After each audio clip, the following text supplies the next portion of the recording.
Welcome to Let's Talk, the Manhood Redeemed podcast. I want to thank you so much for joining us on today. My name is PeJay Lucky, and I'm the founder of the Manhood Redeemed community, a community based on faith, identity, and discipline. Thank you again for joining us, and welcome to Let's Talk, the Manhood chapters.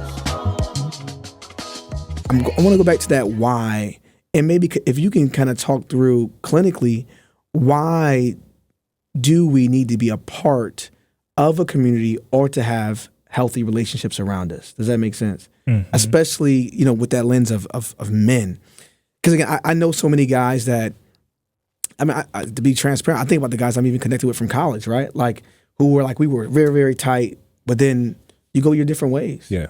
Like, so I'm often intentional about reaching out and say, hey man, how you doing? Mm-hmm. Because I wonder, our guys having that checkpoint mm-hmm. before something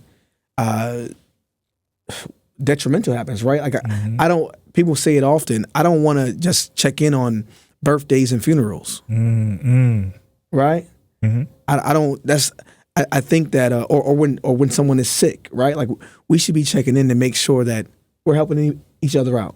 Mm-hmm. So if I know I went on a little bit of a tangent, but if you can go back to that how do we connect our purpose with community, right? Like how do we get out of that isolation piece and understand the purpose of being a part of something greater? Mm-hmm. One, it requires you taking a risk. And I say that because for a lot of people, especially if they're feeling stuck, if they're feeling isolated, if they're feeling just like they're losing themselves.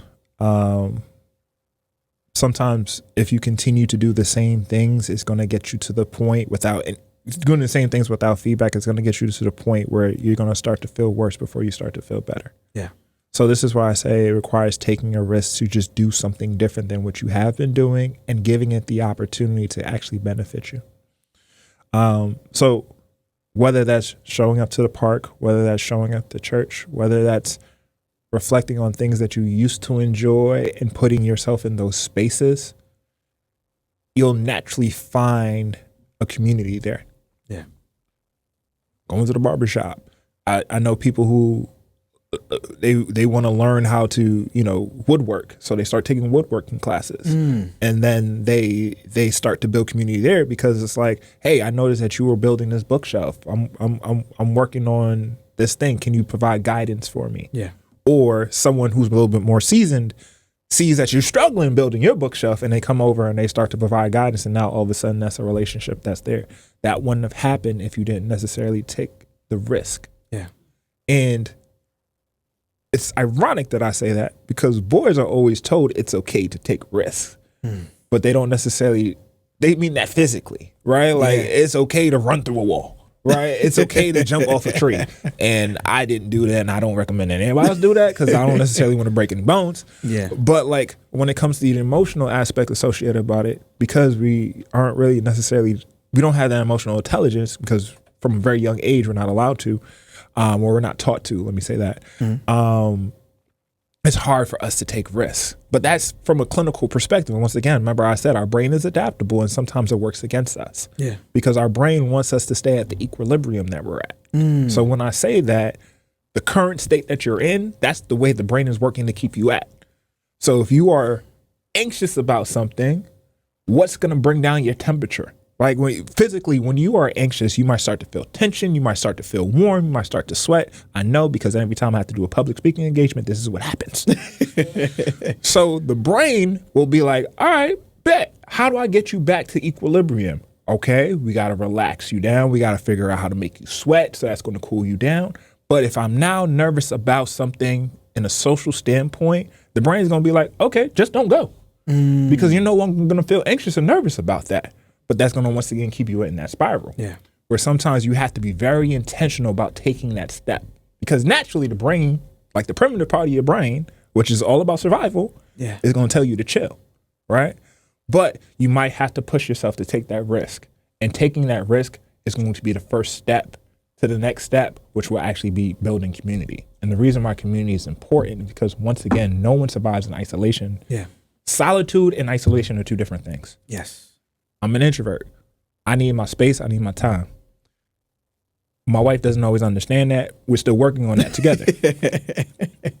But like, there's a difference in isolation when you don't necessarily have anyone. Yeah. Right? Because at the end of the day, you just need someone to talk to about anything. It doesn't even have to be your feelings. Just starting to have those conversations about what your day was like, building that sense of safety, because that is a fundamental human need. We talk about physical safety, but emotional safety is also a fundamental human need. Huge. And you cannot have emotional safety without having connection. And you can do that in so many different ways. Wait, can you just say that part again? Say that one more time. You cannot have what? You cannot have emotional safety without having connection. If you're one of those men that want to rise up, that want to be healed, that want to tap into that strength that you know you have on the inside, we are now offering Redeemed Leadership Coaching, which is a one-on-one experience, focused and personalized, to make sure that you're tapping in to the faith, your identity, and the discipline that you need to level up. If you're interested, hit the link below. My name is PeJay Lucky, and this is the Manhood Redeemed community.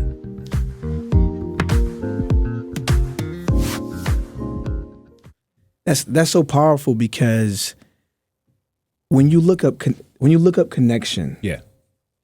the opposite of connection is addiction. Really? Look it up. This is not PeJay Lucky. I didn't make this up. Or when you look up the opposite of addiction, and you can chat GBT it if you want to. Listen, you go ahead and chat GBT it, but not everything it says is accurate. But go ahead and chat GBT that one. The opposite of addiction is connection. And now clinically, this will probably make sense, because most people are able to break addictions because of connections with community. AA, Alcohol Anonymous, they go and become a part of community.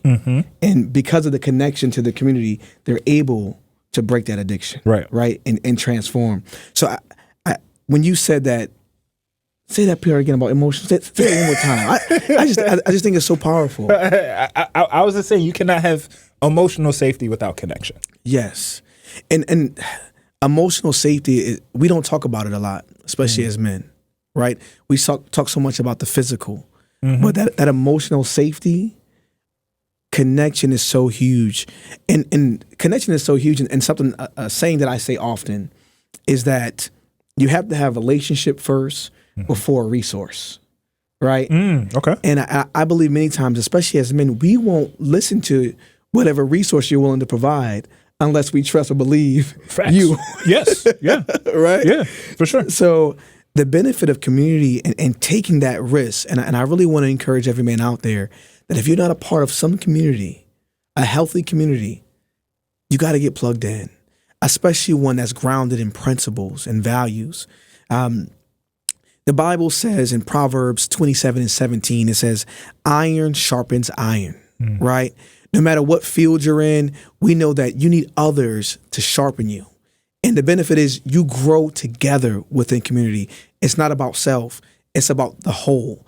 And when you're thinking about the whole, everyone benefits. Yes. Right? So that power of safety, that power of being connected is how we will develop that emotional safety. And I believe through those experiences that communities go through, right? I know that I'm looking forward to, I'm connected to a nonprofit, and every Thanksgiving, there's a Tuesday that they do a lot of work within the community and give out food in a specific area of Bridgeport, Connecticut. That's a food desert. And I've been doing it, and our community's been doing it for I don't know how long. But I look forward to it because the folks that we work with, we bond through those experiences.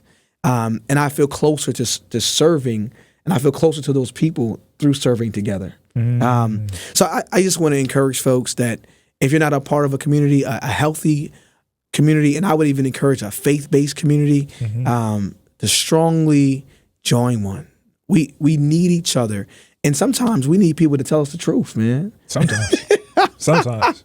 What PJ is really trying to say in a very nice way is we often need people to keep it 100 with us and challenge us. And sometimes basically say when we're wrong, when we're tripping, or, hey, this is a different perspective on this thing. Yes. Right? And what I will also add, not to take away from what you were saying, is community starts with one person. Right? We're not talking about you have to go and find 10 people. It starts with one person. Great point. Right? And then if that grows, great. If not, great. You found a sense of community to start off with. Yeah. But notice that's a starting place. That doesn't necessarily need to be an ending place. But you, over time, will determine what the ultimate need is on that sense. Definitely. And you know, the benefit of community is, you know, others have been exposed to so much that we haven't, right? So when it comes to us even having conversations about different things, you're going to learn, right? Like, so I just want to highly encourage folks to be a part of a community. And I mean, we have one right here that I would encourage folks to be a part of, the Manhood Redeemed community, if you're not a part yet. But again, this is not even about Manhood Redeemed. It's about your life. So I highly want to encourage you to think about, you don't have to be alone. There are people out there that want to be connected with you and care about who you are. Again, I may not even know you personally, but I care about who you are because, again, someone cared for me when I was going through it. I'm so grateful for my community. So we're here because we feel that we owe it to others to support. And even through that support, we're learning about ourselves. It's just so amazing. And then, you know, Dr. Berwise, I really want us to, and I'm really wanting your thoughts on this piece. If you can talk us through just that healing process, right? Because many times people feel stuck because of maybe what they heard about themselves. Maybe they were socialized, or they had someone that really didn't instill or push them toward confidence. Or they may have been stuck in being, you know, insecure or inferior, right? How do we move toward healing where we may have felt so inferior in so many different places? That's a deep one. One, acknowledging that it's not gonna change overnight. That's gonna be a process. Healing is a process. It's not an outcome. It is a journey. And even once you got to a place where you even feel better about who you are and what you have going on, it's still going to be an intentional journey. So it kind of accepting and acknowledging that. And then also, I just want to highlight, feeling insecure sometimes makes sense. Yes, sir. Feeling stuck sometimes is normal. Staying insecure, staying stuck, that is the challenge. It starts with being honest with who you are and then recognizing, I feel this right now. And then you have a choice that you can make. Yeah. Do you want to continue doing the same things? Or do you want to identify what are some of the reasons that you're feeling the way that you're feeling? If you don't recognize it on your own, this is why it's important to have other people in your life, whether it's your community, whether it's people that were a part of a community you had in the past, but that know you pretty well, or have some type of perspective on who you are, that you can just be genuine and ask, like, yo, this is what I'm talking about. This is what I've been experiencing. What do you think about that? Have you felt that way? What is your perspective on that? Because we aren't always the best at being honest with ourselves. Great point. And that's because of self-preservation. We would like to believe that we're doing the best that we can a lot of the time, even if we're feeling insecure. Yes, sir. We're not always honest about why we're insecure. Self-awareness is something that is an ongoing struggle. And just because you're aware in some aspects doesn't mean you're aware in all these other aspects. No one person knows all of the things that they can continue to grow on. And that doesn't mean that you aren't doing great things in great ways, but there is always going to be room for improvement, which is why I say it's always progress over perfection. It's a journey. It's not an outcome, right? So first thing, being honest about your feelings and don't beat yourself up for it, because it's something that 100% of people will experience at some point in time in their life. Next thing, trying to do the work to identify what is causing that. If that is something that you could do on your own, great. And I still recommend that you pursue talking to someone else who you feel safe with to do that. Whether that is a therapist, or whether that is a church community, whether that is family, whether that is close friendships, whether that is a mentor, being open and vulnerable about that. And I just said the word vulnerable, and hear me out on that one, because I also know that's a challenge for men. Yes. If you're ready to level up your mindset, your discipline, and your purpose, the new self-mastery guides are being released. These are more than just booklets, but these are frameworks to help guide you to reclaim who you really are meant to be. I encourage you to hit these links below if you really want to hone in on your faith, your identity, and your discipline. These are for you. This is sponsored by the Manhood Redeemed community, and I am PeJay Lucky. Thank you for joining us.